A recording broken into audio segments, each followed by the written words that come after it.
Un quart de galbes. Les notícies del dia amb Jordi Galbes. L'os de la música.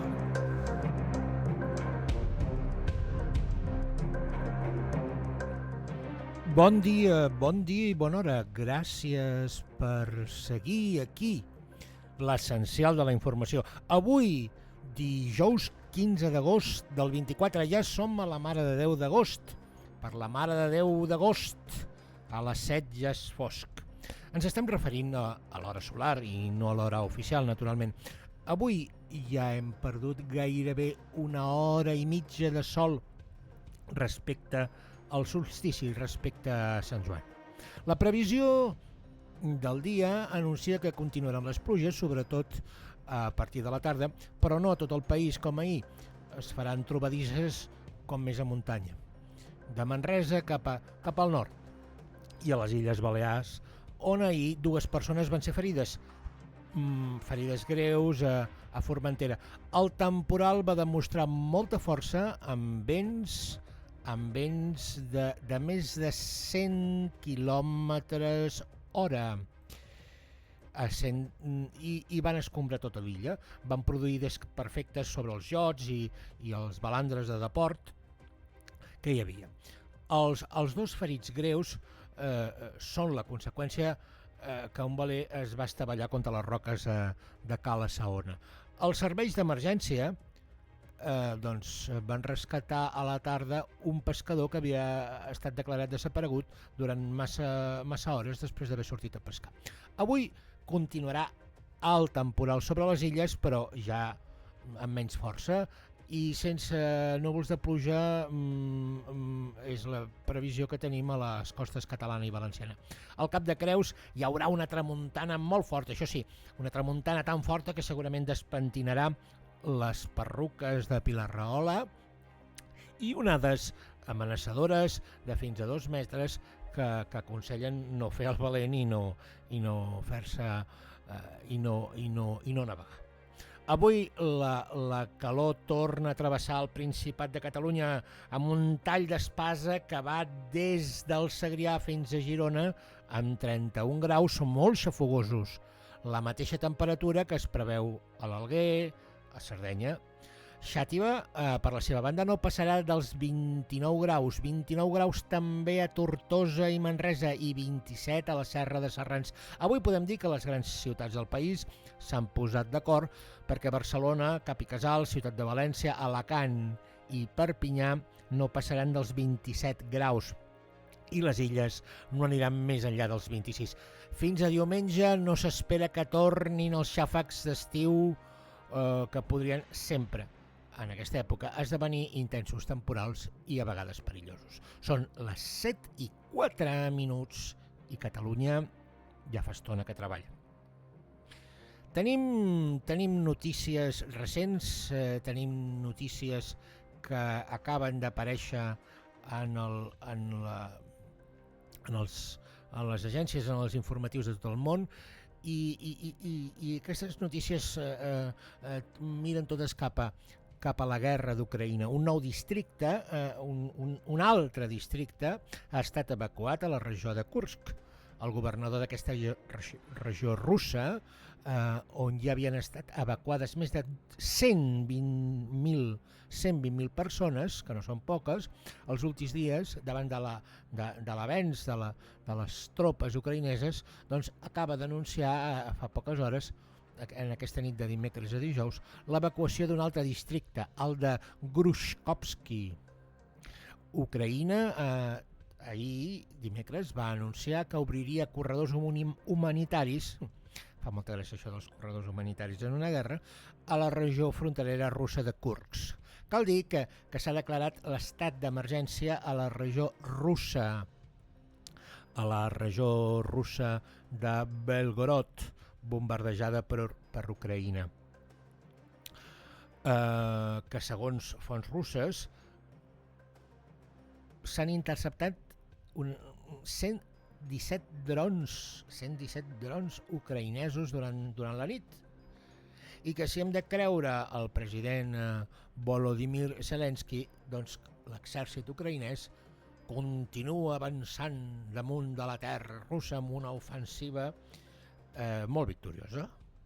Les agències d'informació, els periodistes, els corresponsals, es debaten tots entre fer bé la feina d'informació, per una banda, i per l'altra no cedir a la propaganda dels dos bàndols, que es manté sempre operativa i en capacitat de mossegar-nos a tots el cervell, d'obligar-nos a pensar com pensen ells, que és el que no hem de fer. L'ofensiva sobre territori rus és una aposta arriscada, diuen tots els analistes d'Ucraïna, però estan intentant canviar la situació, aquesta situació de desllanguiment, aquesta paràlisi que tenia la guerra d'Ucraïna. Han llançat aquesta ofensiva a la regió russa de Kursk, que va començar el 6 d'agost, per capgirar, com us deia, la situació del conflicte després de tantes setmanes de paràlisi. Si l'aposta sembla arriscada per Kíev, pels ucraïnesos, que no tenen gaires recursos humans, no tenen prou gent per morir a la guerra. Cada vegada tenen menys soldats. Quan diuen que manquen de recursos humans volen dir això, que no tenen prou soldats, perquè allò és una carnisseria i primer que els ucraïnesos són poca colla comparats amb els russos, naturalment, i després que qui pot evitar la guerra doncs no hi va, perquè per molt patriota que sigui no és una guerra amb gaires possibilitats de supervivència. Kíev no té gaires soldats, no té recursos humans, no té gaires recursos materials, però tot i així, aquesta operació de moment, si es confirmen les informacions que estem dient, està demostrant que l'exèrcit rus té més debilitat del que ens pensaven i que està completament desfent la propaganda oficial del Kremlin. Una de les altres notícies del dia és que a Doha, al Qatar, doncs, hi ha unes converses previstes, unes converses de treva previstes per aturar la carnisseria de la franja de Gaza. Les discussions per aquesta treva a la franja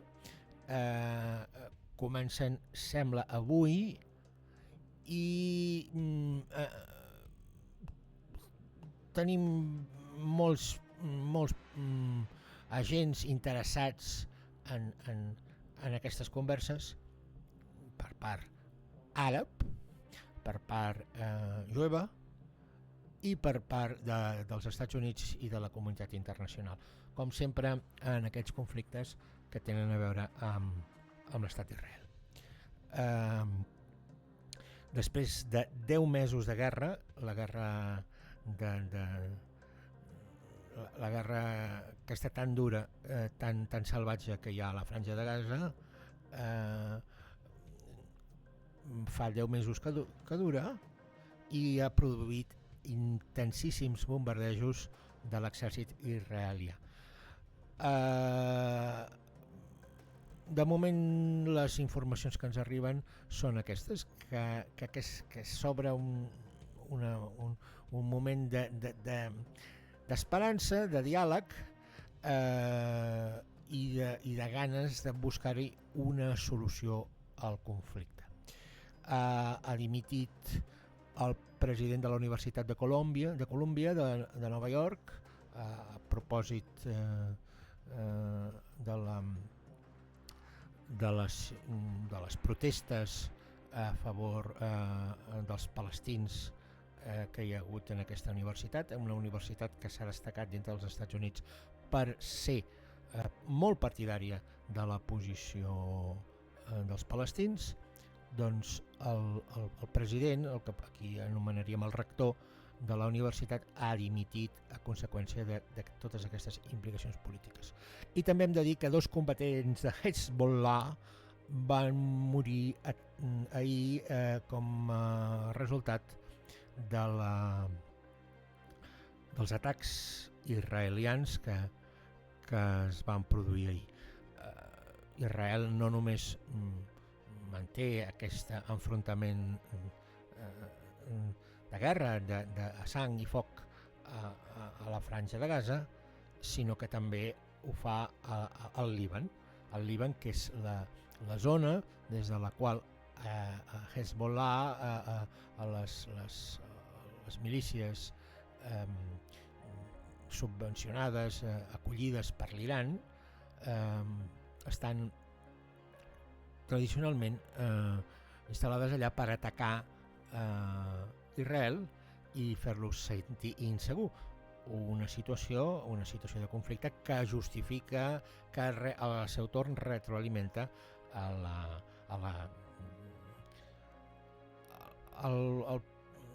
la dreta més dura de la política israeliana. Avui una de les altres notícies que criden molt l'atenció és que Munir Nasraoui, pare del famós futbolista del Barça, Lamine Yamal, aquell Lamine Yamal que havia de ser l'orgull del futbol espanyol i espanyolista després de les seves victòries al Mundial de Futbol, després d'haver-se del Mundial, aquesta reunió europea que es va fer, aquest campionat europeu de futbol, no? Aquest futbolista que havia de ser l'orgull del Barça i de l'espanyolisme, doncs té un defecte, que és que té molts defectes per aquesta visió de la dreta espanyolista. Té el defecte que és negre, i que és negre i és moro. I clar, ja hem dit moltes vegades que el problema de la dreta espanyola no és que no pugui suportar els catalans, o no pugui suportar els bascos, o no pugui suportar els homosexuals, o no pugui suportar les feministes, o no pugui... No, és que no poden suportar res que no siguin ells mateixos. Tot els hi molesta. Tot no els agrada res, de fet no s'agraden ni ells mateixos, i la seva insatisfacció la projecten sobre els altres, no? Els càntics quan es va produir aquesta victòria de futbol de la selecció espanyola eren espantosos, eren bàsicament Yamal come jamón i catalanes hijos de puta. Aquesta és... i Gibraltar espanyol. Aquest és l'univers mental d'aquests energúmens. No tindria cap importància, no tenen cap mena d'idea en el cervell, no tenen cap mena de res. Per què en parlem? Home, en parlem perquè són molts, i en parlem perquè condicionen la política, condicionen el país. Aquesta nova Generalitat de Salvador Illa posa aquest nou departament, aquesta nova conselleria que diuen que és per protegir el català, que serà per enfonsar, per destruir encara més el català, i encara han de sortir dient no, això no es fa contra ningú, perquè defensar el català vol dir anar contra algú. Evidentment, defensar l'espanyol no va contra res, oi? Realment tenen molt poca vergonya i tenen uns arguments que no s'aguanten, no se sostenen, no tenen cap mena de sentit. Doncs aquest pare, aquest senyor Munir Nasraoui, que és el pare de Lamine Yamal, doncs ahir va ser apunyalat ahir dimecres a la nit en un pàrquing de Mataró, que és on viu el jugador del Barça, el Lamine Yamal, i el seu pare. Nasraoui va ser traslladat ahir a l'Hospital Germans Trias i Pujol, a Can Ruti, de Badalona, i cal assenyalar que el pronòstic és greu, perquè sembla que l'agressió hauria estat molt violenta i que hauria rebut més d'una punyalada. No voldria afegir més llenya al foc, però sembla que l'hagin cosit, de fet, a punyalades, no? Sembla que els Mossos d'Esquadra de Mataró s'han fet càrrec del cas, no sé si és una bona o és una mala notícia, perquè ja sabem que els Mossos d'Esquadra tenen una credibilitat cada dia més a la baixa, i s'ha de dir que han detingut fins al moment 3 persones per una temptativa d'homicidi.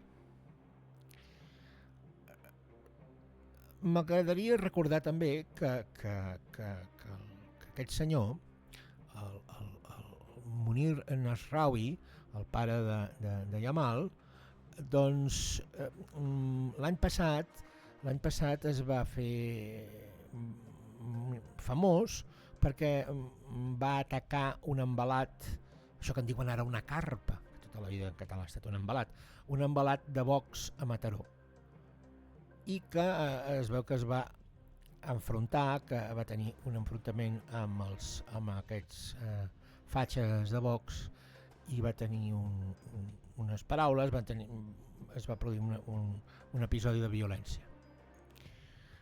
Va ser jutjat per delictes lleus de lesions i danys, però amb l'agreujant de discriminació ideològica, perquè clar, si li trenques la cara amb un catalanista o amb un independentista no passa res, perquè discriminar ideològicament a un independentista està bé, suposo que et dona una medalla, no? Però en canvi si tens unes paraules o tens un episodi de violència amb la gent de Vox, doncs aquí ja hi ha discriminació ideològica. Per què? Perquè clar, la llei espanyola protegeix a Vox, protegeix els fatxes. Em direu, on és la notícia? I tindreu tota la raó. On és la notícia? No hi ha notícia, és el de sempre. Quan es va fer famós aquest jugador, Lamine Yamal, es va produir un episodi a la televisió, precisament en el programa Espejo Público, que porta Susana Griso, i que va entrevistar el propietari d'un bar de Mataró. És un bar on acostumen a anar el pare i els cosins del Jamal.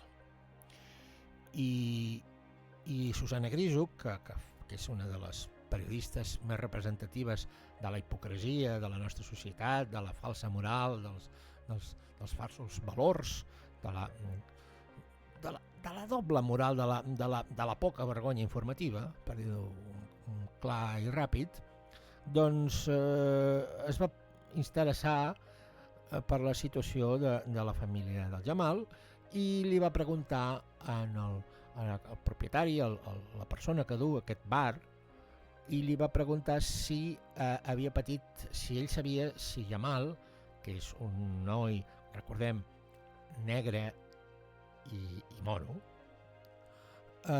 si havia patit episodis de racisme durant la seva infantesa. I va dir, i el del bar va dir que sí, que hi havia hagut, que havia patit episodis de racisme. Per què? Doncs perquè en el barri hi ha molts immigrants i que com a tot arreu doncs, hi ha gent bona i dolenta, és a dir, que la dolenta es feia sentir més que la bona.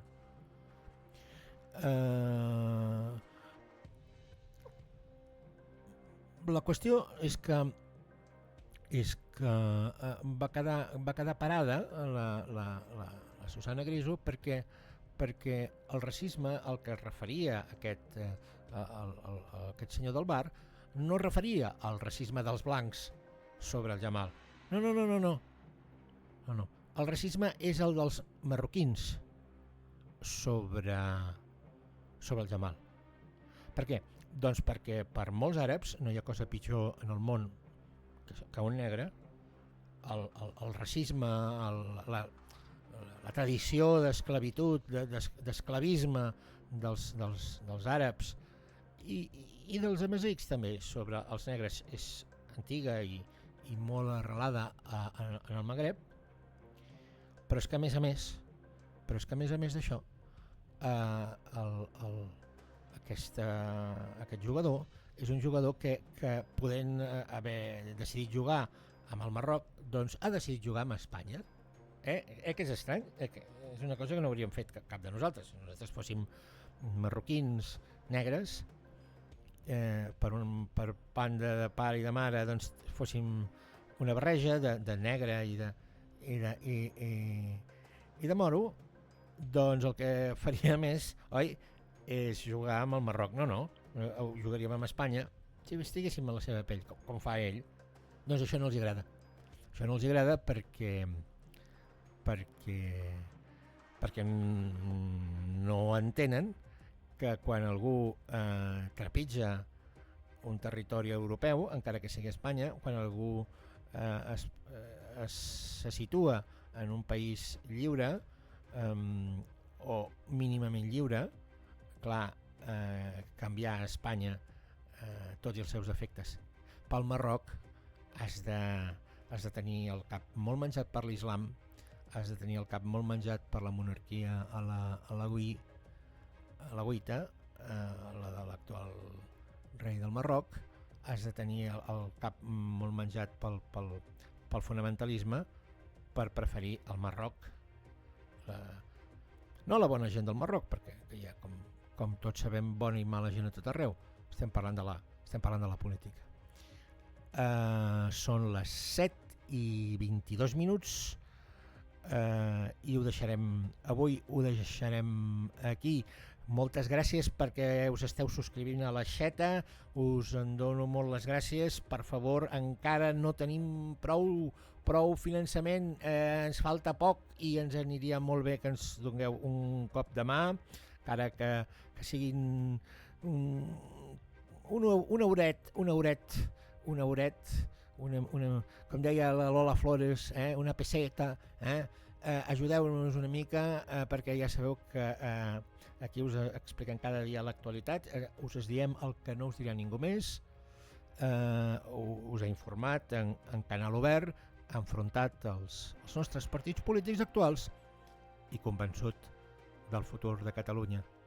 Disconforme, incòmode, malcontent, ja em coneixeu, l'os de la música.